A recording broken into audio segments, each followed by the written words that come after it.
Hello everyone. And तो आज हम बात करने वाले हैं यार, देखो गेट 2025 जितने भी बच्चे देने जा रहे हैं उन सभी के लिए एक बहुत अच्छा पॉइंट बताऊंगा। जितने भी बच्चे तैयारी कर रहे हैं, चाहे उन्होंने इस साल अभी शुरू करी हो, 1 महीने पहले शुरू करी हो, 2 महीने पहले करी हो, या फिर पिछले साल से कर रहे हैं, ठीक है। अब मैं आपको सिर्फ एक पॉइंट बताऊंगा, वो गलती आप लोग मत करिएगा, वरना आपका कभी रैंक नहीं आएगा गेट 2025 में, ये ध्यान रखिएगा।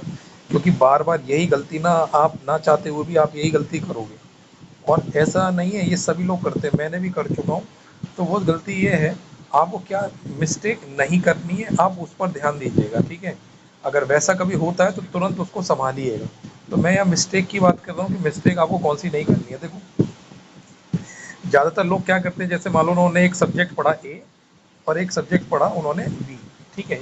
ए सब्जेक्ट पढ़ा उन्होंने मान लेते हैं 10 दिन में, फिर 1-2 दिन का गैप लिया, मान लेते हैं 12th डे से उन्होंने बी सब्जेक्ट चालू करा, 10 दिन में इसको ख़त्म कर दिया, 12th डे से इसको चालू करा, और उन्होंने मान लो 22 को इन्होंने ख़त्म कर दिया, ठीक है।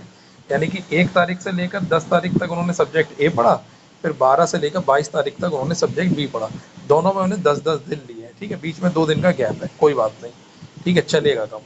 तो यहाँ से अब सॉरी 1 दिन का गैप है, क्योंकि 11 को, क्योंकि 12 से आपने स्टार्ट कर दिया तो एक ही दिन का गैप है, चलो 1 दिन का गैप मान लेते हैं, ठीक है। अब 22 को ये ख़त्म करेंगे, फिर 24 से मान लेते हैं सब्जेक्ट सी चालू हो रहा है, 24 से मान लेते हैं सब्जेक्ट सी चालू हो रहा है। तो अब लड़के लोग क्या करते हैं, वो एक तरफ से सब्जेक्ट पढ़ते हुए चले जाते हैं। मैं फिर बता रहा हूँ आपको, ये गलती नहीं करनी है। आपको क्या करना है, आप जब ए सब्जेक्ट पढ़ लें, ठीक है, और जब आप बी पढ़ें, तो जहाँ पर आपका बी एंड होगा, जिस दिन पर बी एंड होगा, उसके कम से कम 2 दिन, बी जिस भी डेट को एंड हो रहा है, मान लेते हैं बी हमारा, बी जो एंड हो रहा है हम मान लेते हैं 22 को एंड हो रहा है, 22 तारीख को, किसी भी मंथ की ले लेते हैं, 22 तारीख को एंड हो रहा है। तो 22 तारीख को एंड हो रहा है, तो आप जो 23 और 24 तारीख है, इन दोनों तारीख में आपको रिवीजन करना है, किसका, सब्जेक्ट ए का, और टाइम मिलेगा तो सब्जेक्ट बी का, ये ध्यान रखिएगा। तो यहाँ पर की पॉइंट है, सब्जेक्ट ए का रिवीजन करना है। ए जो हम पहले ख़त्म कर चुके हैं उसको आप रिवाइज करिएगा। मैं कैसे करता था, मैं आपको बताऊँ।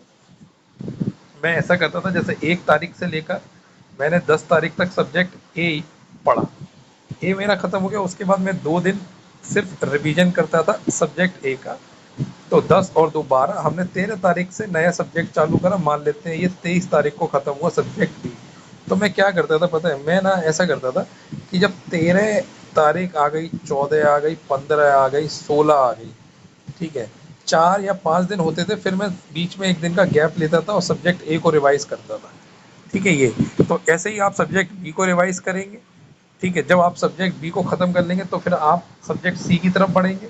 तो जब आप सब्जेक्ट सी की तरफ जाएं, तो कम से कम सी जो है, अगर 4 से 5 दिन आप पढ़ लो, उसके बाद बीच में 1 दिन निकाल कर दोनों सब्जेक्ट का रिवीजन कर लो, ए और बी का, ठीक है। ये तो इस तरीके से अगर आप चलोगे ना बीच बीच में, हाँ। और यहाँ पर की पॉइंट क्या है, जब सब्जेक्ट सी खत्म हो जाए तो आपको तीनों का रिवीजन करना है उसके बाद, चाहे आपको 3 दिन लगे या 2 दिन लगे, ए बी सी। ऐसे ही आपको डी सब्जेक्ट लेना है, ठीक है। डी के मिड में 4 दिन डी पढ़ो, फिर डी के मिड में ए बी सी में से कोई 2 सब्जेक्ट उठा के रिवाइज कर लो, ठीक है। कोई 2 सब्जेक्ट उठा के, चाहे ए बी कर लो, चाहे बी सी कर लो, चाहे सी ए कर लो, 2 सब्जेक्ट उठा के रिवाइज कर लो, ठीक है। ये और फिर उसके बाद डी दोबारा चालू कर दो, 4 दिन पढ़ने के बाद, फिर 2 दिन का गैप लेगा, फिर डी स्टार्ट, ठीक है। तो जहाँ पर डी एंड होगा, जब डी एंड होगा तो आपके पास कितने सब्जेक्ट हो जाएंगे, 4, ए बी सी डी। अब आप अपने हिसाब से इनमें से कोई 2 सब्जेक्ट रिवाइज करोगे, या 3 भी कर सकते हो, लेकिन पहला सब्जेक्ट होगा डी, डी को नहीं छोड़ना है। बाकी ए बी सी में से 2 ले सकते हो, एक। तो इस तरीके का प्रोसीजर आप अपनाओगे, तो मैं आपको बता रहा हूँ कि जब तक आपका एग्ज़ाम आएगा तो आपके कम से कम 5 से 6 सब्जेक्ट ऑलरेडी रिवीजन हो चुके होंगे, 2-2 3-3 बार, ठीक है। जब आप अपना लास्ट सब्जेक्ट खत्म कर रहे होगे, तो आपका आराम से 5-6 बार रिवीजन, तो आपका बर्डन भी हट गया, ठीक है। प्लस आपको एग्जाम टाइम आते आते जब आपका सिलेबस खत्म होगा तो कॉन्फिडेंस भी आएगा कि मुझे चीज़ें आती हैं, ठीक है। तो ये मिस्टेक आप ना करें। अब लड़के लोग मिस्टेक क्या करते हैं, वो पहले सब्जेक्ट ए पढ़ते हैं, फिर बी पढ़ते हैं, फिर सब्जेक्ट सी पढ़ते हैं, फिर डी, और जब तक वो डी तक आते हैं तो ए को भूल जाते हैं, फिर सब्जेक्ट नंबर ई पढ़ेंगे तो बी को भूल जाएंगे, तो यहाँ पर क्या होता है, यहाँ पर आपकी जो मेहनत है वो बर्बाद जा रही है, आप जानबूझ के उसको बर्बाद करना चाह रहे हैं, क्योंकि आप अगर रिवाइज नहीं करेंगे तो फिर वो चीज़ें, टेक्निकल चीज़ें आपको याद नहीं रहेंगी। ठीक है, ये चीज़ ध्यान रखिएगा।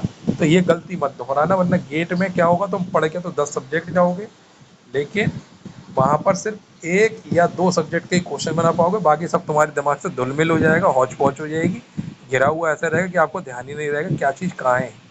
तो इसलिए पहले एक सिस्टमैटिक प्लान बनाओ, उसको फॉलो करो, और जितना हो सके कम से कम टाइम में ज़्यादा अच्छी चीज़ें करने की कोशिश करो। मैं आपको बता रहा हूँ, आपका रैंक बनेगा 100%। ठीक है, चलो।